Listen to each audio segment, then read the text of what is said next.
Hello! Magandang araw sa inyong lahat, no. So may babalikan lang ako dito. May mga tao kasi no na kapag alam mo 'yon, pagka nag-invest na ng feelings sa idol nila, talagang ipipilit nila katulad nito, no. I have nothing against dito. 'Di ba men? Katulad dito si LA Lin na to, LA ba yung basa dito? Ang scripted daw yung laban sa bilyar, hindi yung sinapak. Men, inamin na nga ni Tomodachi na dapat scripted daw talaga. Kaya lang medyo nag-disagree siya kasi parang nakakahiya naman doon sa nag-sponsor. Ano ba naman yung mentality natin na ganito?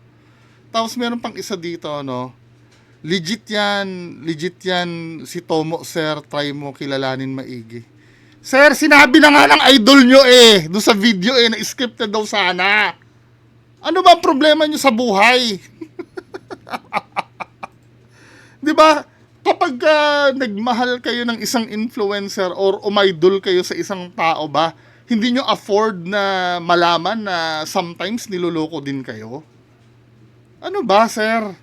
Mga sir, hindi nyo pa ba alam na yung kalakalan sa paggawa ng content dito sa social media? Yan nga madalas natin tutulan 'Di ba yung paggawa ng mga scripted na yan, dahil sa mga ganyan, may mga ibang content creator na na hindi na rin nabibigyan ng tiwala dahil dala na yung tao sa mga ganyang bagay. Sometimes kahit nagsasabi ka na ng totoo, hindi ka na pinaniniwalaan dahil sa lumalaganap ng mga scripted neto. Si Tomodachi na nga yung nagsabi at binura nga yung video na scripted daw talaga dapat. Ano ba naman kayo?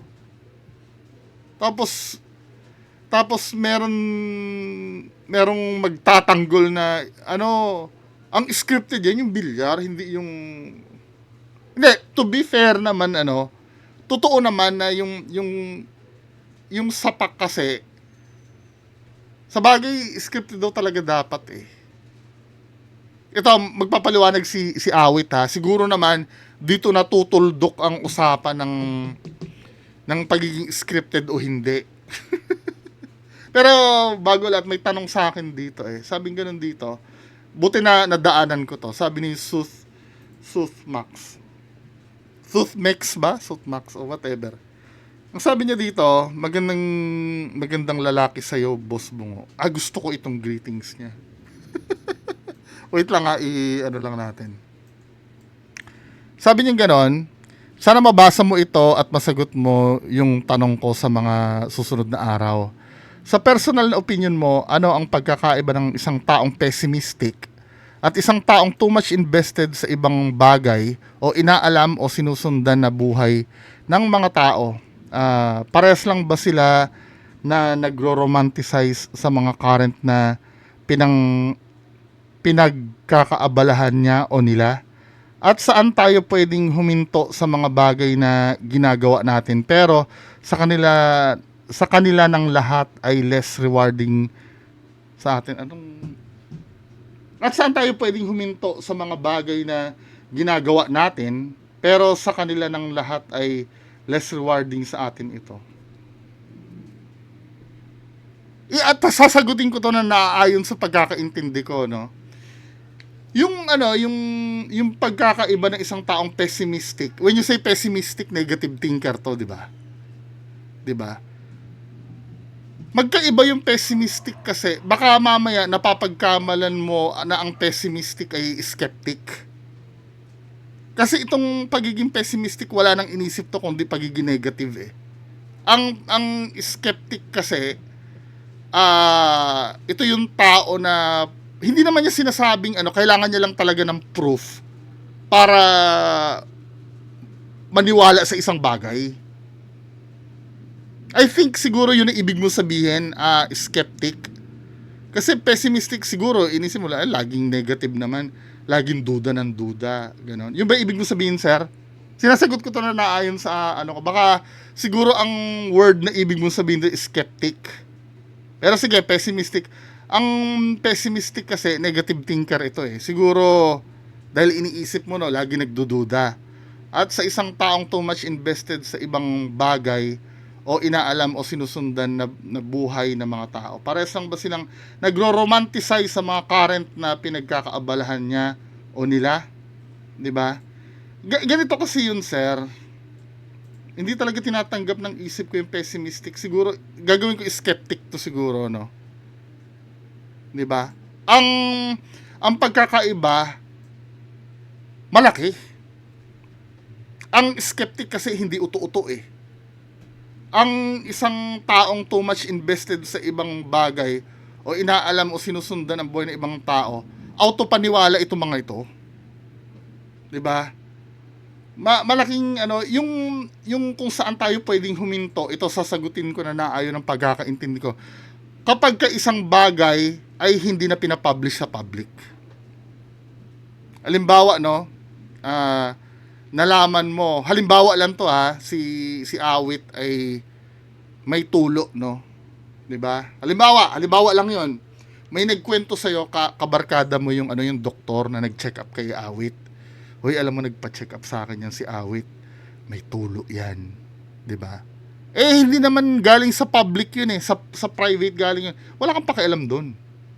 Wala kang karapatan na ilabas 'yun. 'Di ba? Pero kung yung pinag-aawayan natin sa halimbawa pinablish na sa publiko, katulad ng itong drama nila na pagiging scripted, 'di ba?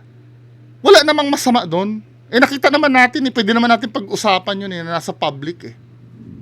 'Di ba? Kung napapansin nung skeptic na ang dami naniniwala at dami nauuto, hindi naman masama na sabihin mo at ipaliwanag mo na kung ano yung obserbasyon mo. Hindi naman pagro-romanticize 'yon.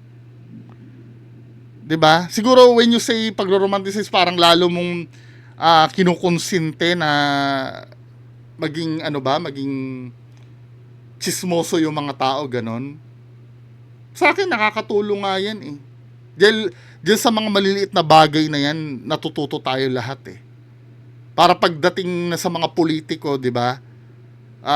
Marirealize din natin, magiging skeptic din yung mga tao, baka mamaya gimmick na naman ng mga politicians yan, 'di ba? Sa akin yung pagiging skeptic kasi ito yung magandang, hindi pessimistic kasi eh.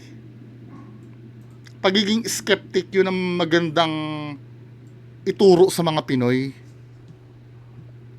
'di ba? Pag skeptic ka, matanong ka kasi eh. O, totoo ba yan? Bakit ang daming nagvi-video?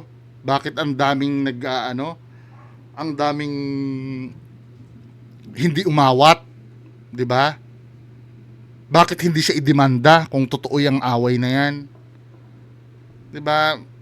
Kasi doon natin matutuklasan kasi yung totoo. Pero kung yung auto-paniwala ka na lang, ay sino hinampas ng tako.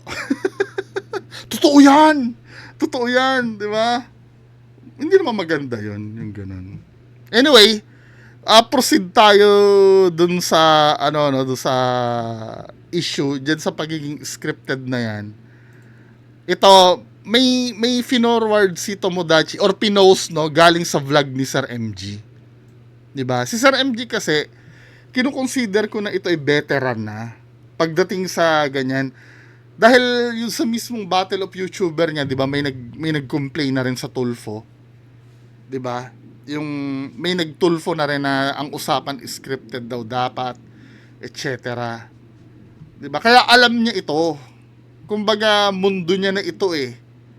Yung ganyan, kung may sasabihin siya regarding sa mga beef na ganito, sa mga rivalry na ganito, may weight ang sasabihin ni Sir MG pagdating sa mga ganyan. Ito sinabi niya na pinost ni Tomodachi.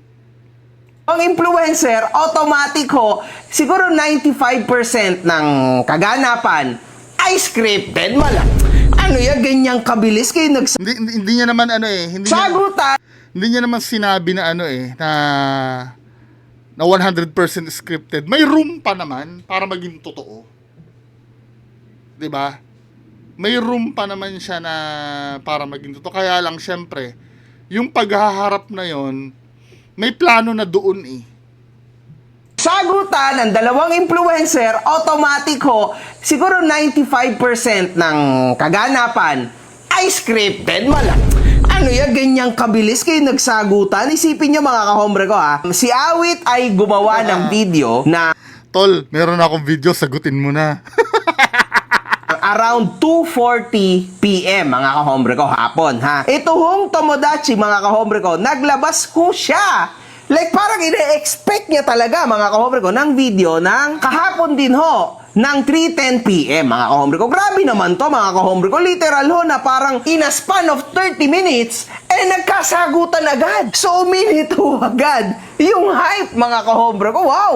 Ang tindi ho ng hype na to mga kahombre ko ha. So sa loob ho ng 30 minutes, wala nang ano-ano kung ano-ano pa man. Basta straight away sinagot agad ho siya nito. So, essentially, sinasabi ni MG na talaga scripted. At ang sabi naman ni Tomodachi dito, sinabi ko na sa unang vid ko, paulit-ulit kayo, last na to ha. Kaya lang, sometimes no, minsan pagsasagot ang influencer, no offense kay Tomodachi, sometimes no, para ma-preserve yung yung tiwala ng mga fans, masyadong vague kasi minsan. Hindi sinasagot ng diretso, scripted ba o hindi. Hindi, ganito kasi yan. Pinipilit niya ako na suntukin siya, etc. Kaya lang, yung nahihiya ako dun sa nag-sponsor ng event na wag naman sanang gawin do. 'Di ba? Ang tanong lang naman, scripted po ba o hindi? Yun lang naman ang dapat tanungin. Sometimes ginagawa nilang vague yung sagot kasi nakikita ko ayaw nilang ma-hurt din yung fans nila na malaman ko ano yung totoo. 'Di ba? Kasi nga parang malaman mo man na scripted 'yon. Ang lalabas nun talaga, niloloko mo yung mga supporter mo nun. Pagka ganon. Pero ang magandang sagot kasi ni Tomodachi din, sa mga nag-iisip talaga, magigets mo talaga na scripted. Kaya lang, yung nangyaring yon ay aksidente. Parang scripted gone wrong. Yun ang ini-explain ko doon sa unang video ko before na hindi nagigets nung iba. Ipipilit pa rin nila na hindi ang scripted yung ganito pero totoo yung ganito, yung ganito. 'Di ba, men? Hindi nga sinabi na nga eh. Sinabi nga ng scripted sana, isa pang proof, no? Sinabi na nga dito eh, merong nag-leak na video dito. Ito, no? Ito screenshot na to, malamang ito dinilit na siguro to. Kaya wala na yung original. Hindi niya alam na naka-record habang kausap niya yung Talaga yun, scripted talaga yun. Oo. Ang masakit, hindi humilag si Wangbu. Tangi. Ng santong bakal ng tako. Yun nga, nakita ko nga sa video, pre, patusok yung bato. Oo. Hindi ilag yun, alam niyang alalay lang yun, pre. Ang sabi sa inyo yun din na theory ko alalay din yung yung hampas eh. Kaya lang talaga si Wang Bu hindi siya kaya natotoo, hindi niya na anticipate. Dapat ang ginawa doon, if ever nagagawin scripted, 'di ba mahaba yung tako, hindi dapat yung dulo yung ipapangsapul yung banda dito sa gitna. Tsaka hindi dapat sa ulo, kahit dito man lang sana sa katawan. 'Di ba? So ito na yung proof, men, no? Mga ipipilit pa rin sa akin na kilalanin mo. Totoo 'yon, kilalanin mo. Kayo kilala niyo ba 100% 'yon? Dahil lang ba consistent yung video niya na laging may kaaway, totoo na ba 'yon? Actually nga, sometimes nahihirapan din kasi ako i-debunk si Tomodachi. Kasi sometimes pag naririnig mo yung suntok niya, totoo eh. Totoo siya eh. Hindi siya sound effect na yung... Kung mapapansin mo nga, kaya nga pag napanood mo, hindi mo alam eh. Kaya lang, syempre itong nangyari na to, no, parang napasama tuloy yung reputation ni Tomodachi dito. Ano nangyari? Ba't walang sound?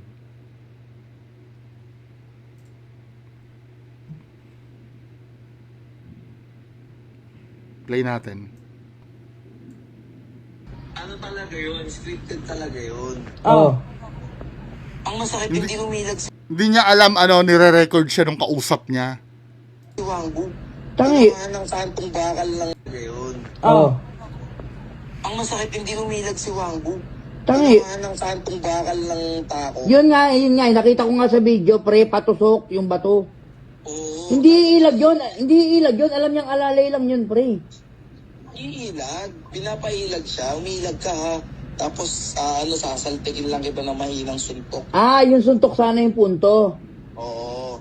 Gagi, patusok pa yung nakita ko, tangina mo, ano yung patusok yung video okay na si Wangbo? Kaya nga ang indication dyan sabi ko para maging totoo yan, kailangan matuloy yung demanda. 'Di ba? Yun ang saving grace ni Tomodachi ngayon. Kaya lang, sa lumabas na ito, ito kasi ang nangyari. Once na nalaman na ng tao na, yan, ganyan nga, paano pa ngayon yung tiwala ng mga fans mo? 'Di ba? Lahat ng mga ginawa mo dati, in doubt na lahat yon. Yung mga kaya talaga pag dating sa content, nakikita ko naman solid ang following ni Tomodachi. Solid yan Kaya lang sa ginawang ganito, ayaw ko kung paano nila imama ni Obra to. Siguro sasabihin, hindi yung pakikipag-usap ko doon, scripted yun.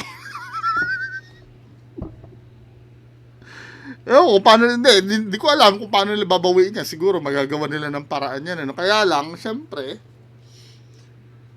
yung mga past content ni Tomodachi, yung reputation kung saan siya nakilala, pati yung napanood ko yun may kaaway siya na na motor shop. Tama ba? Sino ba yun yung kaaway niya na motor? Yung sinugod niya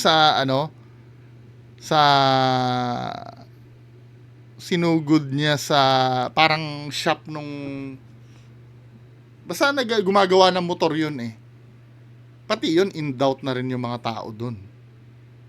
'Di ba? Lalo nang dumaldal ito si Awit Gamer na ganito. Kasi itong mga ganito dapat, kung halimbawa, hindi dapat ito pinag-uusapan sa live Pero obviously, hindi alam ni Awit to kasi akala niya siguro yung kausap niya hindi naman nagla-live. Naka-live ito yung red na yan, or nire-record siya. Paano pa magtitiwala? Tingnan nga natin kung merong paliwanag si Awit dyan. Awit. Paano pa ewan?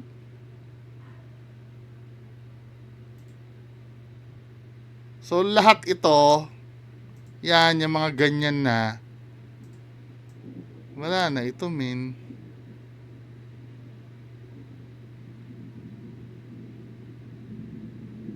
Ito ba yung official na page ni Awit?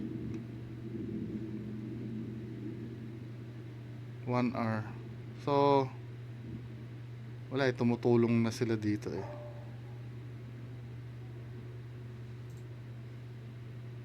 May ipapakilala lang ako sa inyong brand na sobrang nung first birthday hindi na in-address yon yung plano na kami. Ayan, kasama ko si Love, si Wangbo at yung ibang team nandun. So, tutulong sila sa Mindanao Ano ba yung Eto na, tumulong na kami, Davao. wala nang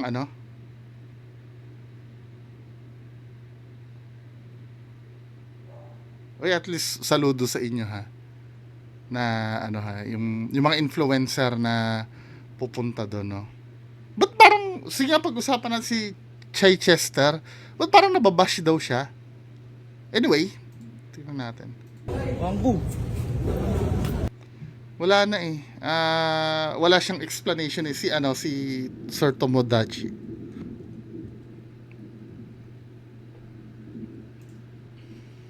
Ano yung nangyari? May ba siya? May explanation. Ang bagal naman ng internet ko.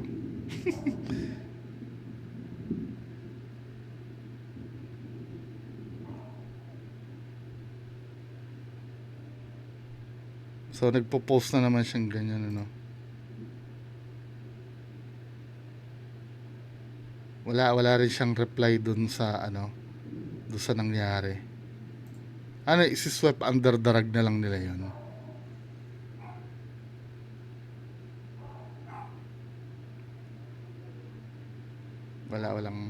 Wala silang response dun sa nag-leak. Well, bahala sila dyan, ano.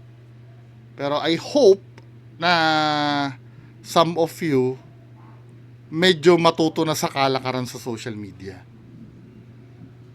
'Di ba? Culture na yan dito sa Pilipinas ngayon. Kaya sana maging skeptic tayo lahat. Yun lang naman pag-uusapan natin ngayong umaga. Magandang umaga sa inyo lahat. Bye-bye.